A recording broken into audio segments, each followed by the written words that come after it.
청취자님, 지금 현대의 대한민국을 한번 상상해 보시겠어요? 번쩍이는 유리와 강철로 만들어진 아주 거대한 마철로 말입니다. 네, 밖에서 보면 정말 화려하잖아요. 그렇죠? 우리는 막 케이팝이 전 세계 문화를 주도하고 반도체 산업이 글로벌 공급망을 장악하고 있는 걸 보잖아요. 이른바 한강의 기적이라는 압도적인 경제적 성취죠. 밖에서 보면 이 건물은 그야말로 견고한, 완벽한 자유민주주의와 자본주의의 승리 그 자체입니다. 아, 맞아요. 그런데 만약에요, 우리가 엔지니어가 돼서 건물 설계도를 들고 지하 깊숙한 곳으로 내려갔다고 쳐보죠. 근데 거기서 아주 기이한 현상을 발견하게 된다면 어떨까요? 기이한 형상이라면 어떤 걸 말씀하시는 거죠? 그러니까 건물을 지탱하던 본래의 콘크리트 기둥이 수십 년에 걸쳐서 조용히 파내어지고 있었던 겁니다. 그리고 그 자리에 이 마철루를 서서히 무너뜨리도록 설계된 전혀 다른 성분의 물질이 채워져 왔다면요. 와, 그 마철로 비유가 지금 한국 사회의 기저에서 작동하는 거대한 모순을 아주 직관적으로 보여주네요. 겉으로 드러난 번영 바로 아래에서 국가 체제를 해체하려는 완전히 다른 이념적 역학이 작동해왔다는 뜻이니까요. 네, 맞습니다. 꼭대기층 사람들은 진동을 못 느끼지만 지하에선 이미 지반 공사가 다시 진행되고 있다는 거죠. 바로 그 지하 시설의 비밀을 오늘 저희 심층 탐구에서 다뤄보려고 합니다. 1948년 건국 이후부터 존재해왔다고 분석되는 이른바 숨겨진 국가, 히든 스테이트에 대한 문건이 오늘의 주제죠. 맞아요. 구체적으로는 1960년대 통일혁명당, 즉 통혁당이 한국 사회에 남긴 유산과 궤적을 추적한 자료입니다. 본격적인 이야기에 앞서서 청취자님들께 아주 분명히 밝혀둘 게 하나 있어요. 네, 이 부분은 정말 확실히 하고 넘어가야죠. 오늘 저희가 다룰 이 주제는 현대 한국 정치사에서 좌파와 우파의 시각이 가장 첨예하게 충돌하는 전장입니다. 하지만 저희는 오늘 어느 진영의 논리도 지지하지 않을 겁니다. 네, 저희는 철저히 객관적이고 중립적인 입장에서 원본 자료에 담긴 상반된 시각들만 전달해드릴 예정입니다. 맞습니다. 저희의 유일한 미션은 이 문건에 담긴 역사적 통찰과 아이디어를 그냥 파헤쳐보는 거예요. 어떤 편견도 없이요. 그래서 이 문건이 제기하는 가장 핵심적인 질문이 뭐냐면요.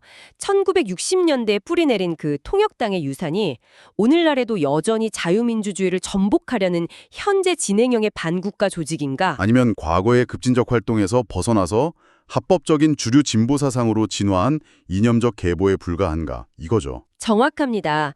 이 두 관점 중 어떤 렌즈를 선택하느냐에 따라 지금 우리 사회의 갈등을 해석하는 방식이 완전히 달라지거든요. 자, 그럼 그 숨겨진 국가의 기원을 추적해 볼까요? 우리 마철루가 아직 뼈대조차 제대로 없던 시기, 1964년으로 돌아가야 합니다. 네, 1964년의 한국 사회를 떠올려 보면 상황이 정말 암담했죠. 한국전쟁 상흔도 그대로고 극심한 빈곤에 미국 경제 원주에 거의 절대적으로 기대고 있었잖아요. 그다가 군사정권의 억압적인 통제도 막 시작된 시기였죠. 근데 북한은 사정이 좀 달랐다고요? 네, 북한은 소비에트 블록의 지원을 받아서 전후 복구에 박차를 가하고 있었거든요. 거시적 경제 지표로는 오히려 남한보다 더 산업화되어 보였던 아주 짧은 시기였습니다. 오히려 북한이 경제적으로 더 탄탄해 보였던 때가 있었군요. 맞아요. 이 배경을 아는 게 통역당이 어떻게 남한 엘리트들을 사로잡았는지 이해하는 핵심입니다. 당시 서울대 같은 명문대 엘리트들 눈에는 남한 정부가 미국의 원조 물자에 목을 매는 식민지 괴뢰 정권처럼 보였던 거죠. 지적 우월감은 있는데 국가 현실은 너무 비참하고 그때 북한의 주체 사상이 들어온 거네요. 네, 주체 사상이 내세우는 그 완벽한 자력갱생 논리가 당시 남한 지식인들한테는 일종의 해독제처럼 느껴진 겁니다. 자, 이 부분을 한번 파헤쳐보죠. 이게 단순히 정부의 불만을 품은 학생들의 시위가 아니었잖아요. 근데 군사시설이나 발전소를 공격한 것도 아닌데 대체 어떻게 반공국가 체제를 무너뜨리려 한 거죠? 여기서 정말 매력적인 부분이 등장하는데요. 그들이 타겟으로 삼은 건 탱크나 군사기지가 아니라 바로 인간의 정신이었습니다. 인간의 정신이요? 약간 소프트 파워 전략 같은 건가요? 네, 맞습니다. 당장 총 들고 싸울 사람을 모은 게 아니에요. 나중에 이 나라의 교수가 되고 작가가 되고 정책을 만들 20대 엘리트 대학생들을 집중적으로 포섭한 거죠. 와, 국가의 두뇌에다가 스스로를 이식하는 장기적인 전략이네요.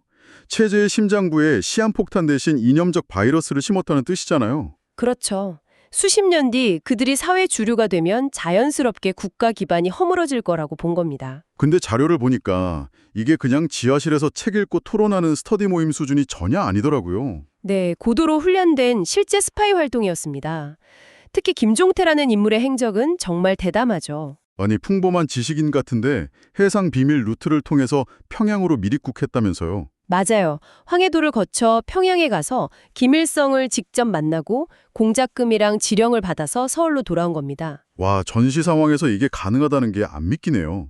북한한테도 엄청난 모험이었을 텐데요. 북한 입장에선 이게 단순한 삼전선동이 아니었어요. 잠수함 띄어서 최고위급 인사를 왕복시키는 건 막대한 자원이 드는 일이죠. 이 작전을 남한에 꽂아 넣은 가장 치명적인 무기, 즉 왕관의 보석으로 여긴 겁니다. 왕관의 보석이요. 정말 엄청나게 공을 들였네요. 근데 이 치밀했던 조직이 1968년에 무자비한 철퇴를 맞잖아요. 네, 남한 정보기관의 꼬리가 밟히면서 대대적인 단속이 시작됐죠. 서울대 출신 엘리트 포함해서 158명이 체포되고 최고 지도부는 처형당합니다. 북한은 처형당한 김종태를 영웅으로 받들고 평양 기관차에 이름까지 붙였다고 하더라고요. 여기서 정말 흥미로운 점이 등장합니다. 지도부가 사형당했으니 이 조직은 완전히 죽은 걸까요? 겉으로 보기엔 그렇게 보였겠죠. 자료에 나온 그 잡초 비유가 진짜 소름 돋더라고요.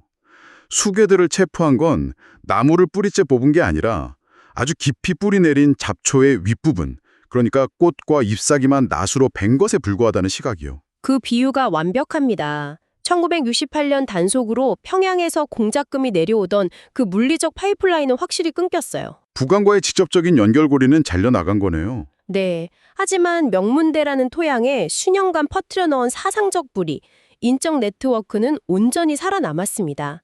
오히려 지도부가 사라진 게 그들이 자생력을 키우는 계기가 됐죠. 평양 지시를 안 기다리고 각자 교수로, 작가로 크면서 독자적인 생태계를 만들었다는 거군요. 네, 맞습니다. 지하에 숨어있던 혁명가들이 지상의 주류 엘리트로 전략을 수정한 과정인데 전 이걸 이념적 돈 세탁이라고 부르고 싶어요.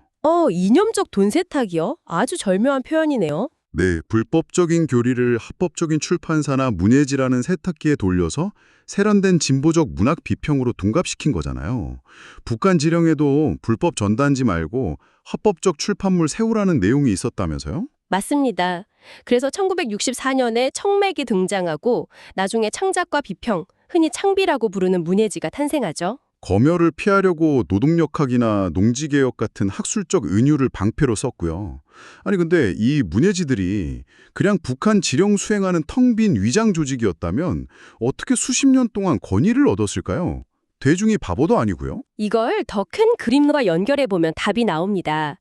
이탈리아 철학자 안토니오 그람시가 말한 문화적 헤게모니라는 개념이 있어요. 아, 무력으로 정권을 잡는 게 아니라 대중의 상식을 지배해야 한다는 그 이론이요? 네, 바로 그겁니다. 그 문예지들은 조악한 선전물이 아니었어요. 산업화 과정에서 소외된 노동자들의 진짜 고통을 다루는 엄청난 문학적 재능들을 키워냈거든요. 작품 자체가 정말 진실하고 뛰어났다는 거네요. 그렇죠. 독자들은 그 훌륭한 문학을 읽고 눈물 흘리며 공감합니다. 그러면서 은밀하게 하나의 공식이 대중의 머리에 심어지는 거예요. 어떤 공식이요? 이 비참한 현실은 자본주의 체제의 모순이고 미제국주의의 종속 때문이다. 이런 내러티브를 민족문학이라는 이름으로 아주 자연스럽게 주류화시킨 거죠. 와, 예술성으로 대중을 무장해제시킨 다음에 체제 비판적 이념을 상식처럼 녹여넣었다는 거군요. 진짜 고도의 전략이네요. 네, 문화적 패권을 쥐게 된 겁니다. 근데 이들은 문학 비평에서 멈추지 않아요. 궁극적으로 대한민국의 정체성, 그러니까 역사적 DNA를 재기록하기 시작합니다. 그 구체적인 사례가 문건에 나오는 1960년 4.19 혁명에 대한 기억이잖아요. 원래 4.19는 이승만 정권 부정선거에 맞서서 자유민주주의를 지키려고 피를 흘린 사건 아닙니까? 그렇죠. 초기의 대중적 기억은 명백히 민주주의의 수호였습니다. 하지만 이 숨겨진 국가의 지식인들은 이 서사를 치밀하게 해체하려 했어요. 선거 조작에 대한 분노는 축소하고 계급투쟁이나 체제 불평등에 대한 내러티브를 전면으로 끌어올렸죠. 민주화 운동을 사회주의 봉기의 성격으로 덧칠한 건데 대체 왜 이렇게 역사를 다시 써야만 했을까요? 청취자님들도 한번 생각해 보셔야 할 부분인데요. 이게 단순한 학술적 견해 차이가 아닙니다. 네. 1948년에 세워진 자유민주주의 대한민국의 역사적 정당성을 근본에서부터 무너뜨려야만 자신들의 목표, 즉 체제 변혁을 정당화할 수 있거든요. 아, 과거의 역사를 어떻게 기록하느냐가 대중이 현재 체제를 바라보는 시각을 결정하니까요. 네, 맞습니다. 그렇다면 대체 이 모든 게 무슨 의미일까요? 이제 현대의 현실로 넘어와 보죠.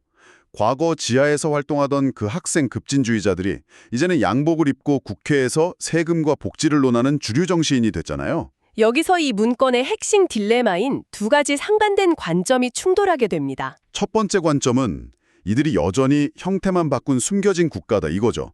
민주주의가 주는 자유를 역이용해서 그 이념적 토대를 서서히 해체하고 있다는 주장이잖아요. 지하 벙커가 아니라 편안한 연구실 의자에 앉아있다는 사실이 이들을 더 위험하게 만든다고 보고요. 네. 반면에 두 번째 관점은 이건 단순한 정치적 진화일 뿐이라고 주장합니다. 1968년에 물리적인 간첩 파이프라인은 이미 다 사라졌다는 거군요. 그렇죠.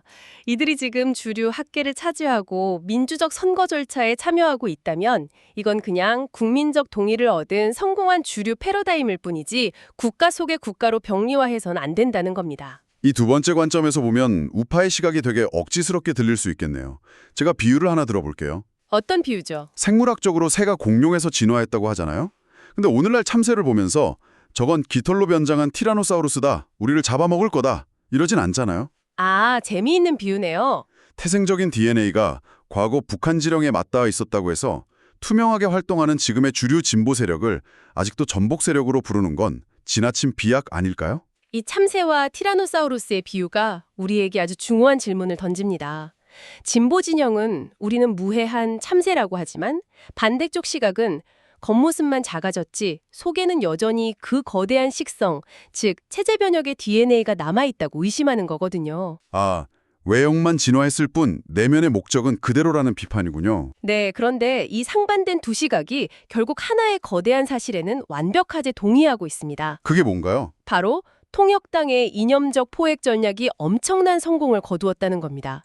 이게 간첩망이든 토착화된 진보 사상이든 그들이 심어놓은 씨앗이 현대 한국의 정치와 문화 패러다임을 회복 불가능할 정도로 깊게 형성했다는 점이죠. 마철로 밑동에서 시작된 균열이 꼭대기 구조까지 완벽하게 바꿔버렸다는 사실은 양쪽 다 부인할 수 없다는 거네요. 와, 정말 서늘하고도 놀라운 통찰입니다.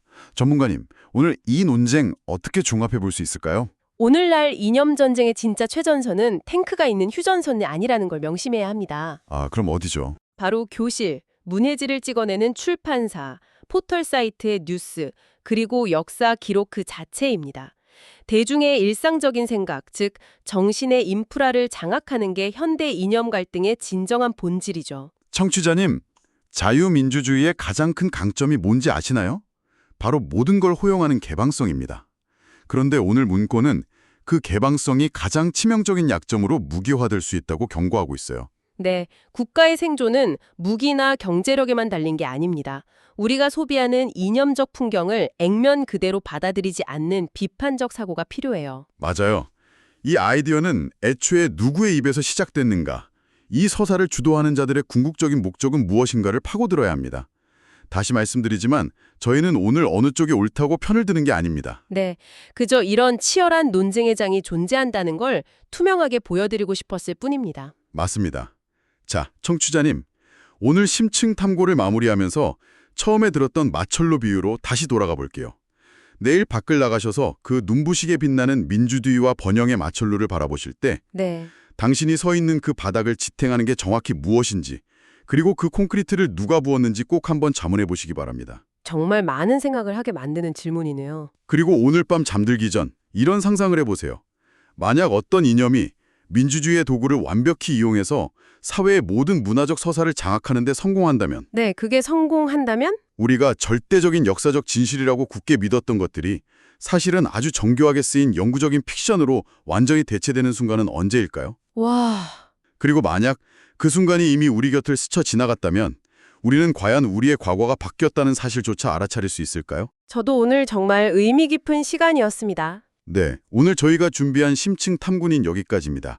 당신이 굳게 믿고 있던 상식에 새로운 질문이 표현하는 시간이 되셨길 바랍니다. 감사합니다.